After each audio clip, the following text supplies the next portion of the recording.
أعوذ بالله من الشيطان الرجيم بسم الله الرحمن الرحيم إذا جاءك المنافقون قالوا نشهد إنك لرسول الله والله يعلم إنك لرسوله والله يشهد إن المنافقين لكاذبون صدق الله العظيم. دا اتشتم سپارہ باغی کی یو صورت تے سورة المنافقین اغی نم دے. پدے صورت کے دے منافقینو دے اغو یو سو بد خبری او منصوبی او سازشون اغا بیان شوی دی. دے اغی سورة المنافقین دے اغی ابتدی آیات ستاسو محکمات تلاوت کم. پنځم کال د هجرت باندې یو غزا شوې ده، هغې ته غزوه مریسی وایي.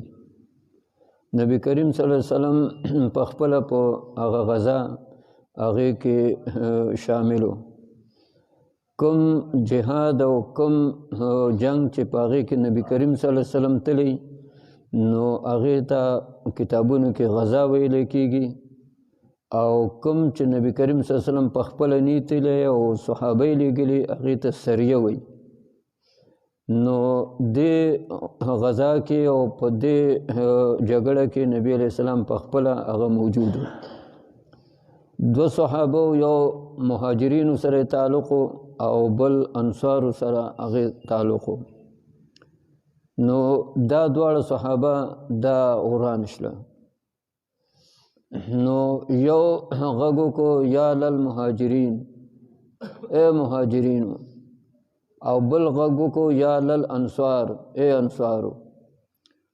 نو د پخوانه دغه شان خبرې راغلي په قومونو کې، په انسانانو کې، چې د کوم قوم سړي کوم خپل قوم ته آواز کړي هغو حاضر شي او هغو هغه ځای ته راشي. نو د مهاجر اواز چې کله مهاجرین واورېده هغو رامنډې کړې را روان شله. د انصاري د هغه اواز چې کله انصارو واورېده هغو رامنډې کړلې. نو دا یو چمګټه جوړه شوه او یو دغه جګړه د هغې بنیاد هغه ولګېده.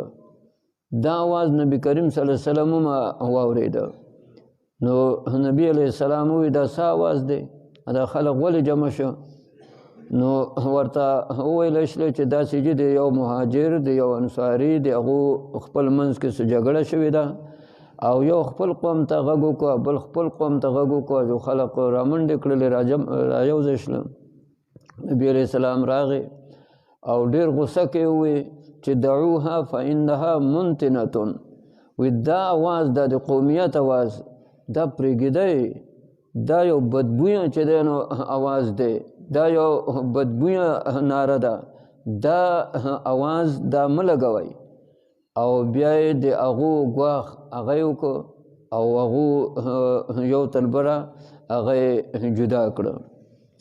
دنیا کې دا دوه خبرې داسې دي چې ډېر احتیاط پکار دی. یو د قومیت معامله کې، قومیت معامله کې چې یو سړی هغه امتحان کې واقع شو نو یو طرف ته قومي بل طرف ته چې دی نو د الله حکمي، نو دغه کې انسان هغه ډېر زیات چې دی نو هغه مجبوری. او په دغه د انسان دپاره د یو امتحان د هغې دغه خبرې چې اوس یو طرف ته د الله حکم دی او بل طرف ته هغه د قوم خبره ده، نو دا یو ډېره غټه پریشانی او ډېره غټ یو ازمایشي. یو دا مونږ چې ورته جنبې ویو، دا جنبې دا د قومیتونو نوم اخوا دي. دا جنبه دا هم دقه شان هغه ده چې یو طرف ته به درته ښه هغه پته چې د الله د رسول د هغه حکم دا دی او شریعت دا وایي، خو بل طرف ته جنبه ده، پارټي ده، ډله ده. دې دوه خبرو کې چې سړی په ازمایش کې راغی، په امتحان کې چې دی نو راغی، نو دې کې کامیابي هغه ډېره ګرانه وي. دا به تاسو ډېر کم کتلي چې یو سړی د قومیت نه ځان د الله د رسول د وجې نه هغه چې دی هغه وښکلی دا به ډېر کم تاسو ته یو سړی هغه میلاویږي.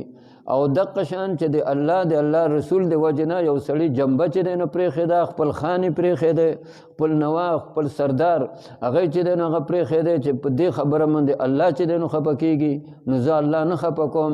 نو دا به هم په سلو کې یو تن دوه که چېرته هغه وي، دا دوه خبرې دا ډېرې زیاتې خطرناکې دي. دا صحابه دي دغسې چې هغه یو خپل قوم ته آواز وکړو هغو راجمع شله، بل خپل قوم ته آواز وکړو هغه راجمع شله.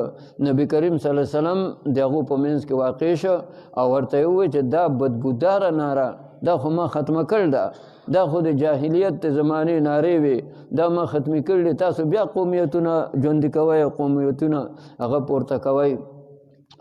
نو دغه موقع باندې یو